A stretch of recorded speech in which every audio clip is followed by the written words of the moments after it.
Cake कटवा birthday सूजी के मनवा NX Music Studio गया। केक कटवा बर्थडे सूजी के मनवा आइल बड़ा दिन सब झूमा नाचा गावा हो।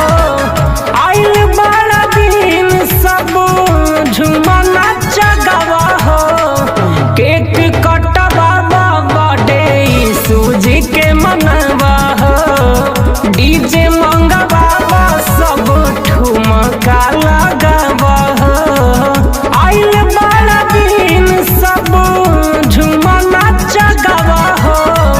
केक कटवा बर्थडे सूजी के मनवा डीजे मंगवा सब ठुमका लगावा।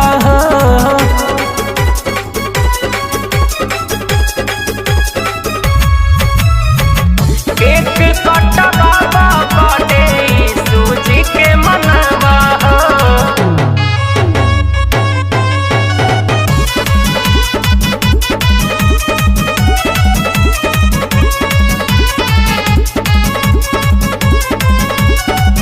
केक कटवा बर्थडे सूजी के मनवा आज एक दिनवा प्रभु जी बैतलम में जाना में शोध भइल धरती आसमान में ना।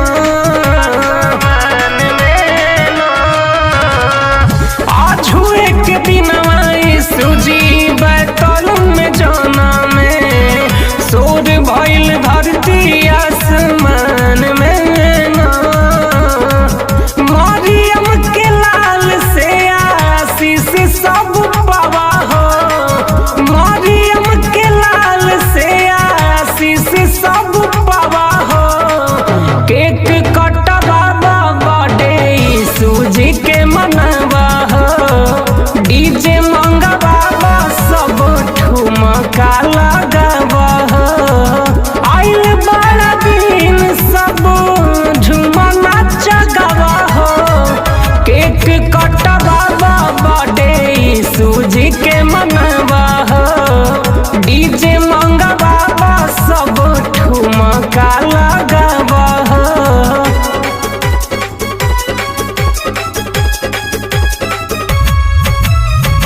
केक कटवा बर्थडे सूजी के मनवा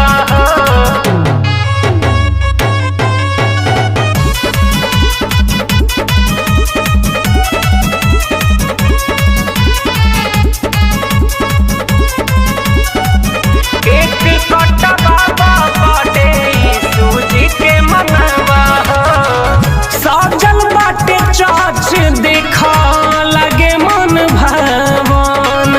आज हुए के दिनवा ये भैया होला बड़ी पावन। होला बड़ी पावन सजल बाटे चर्च देखा लगे मन भवन।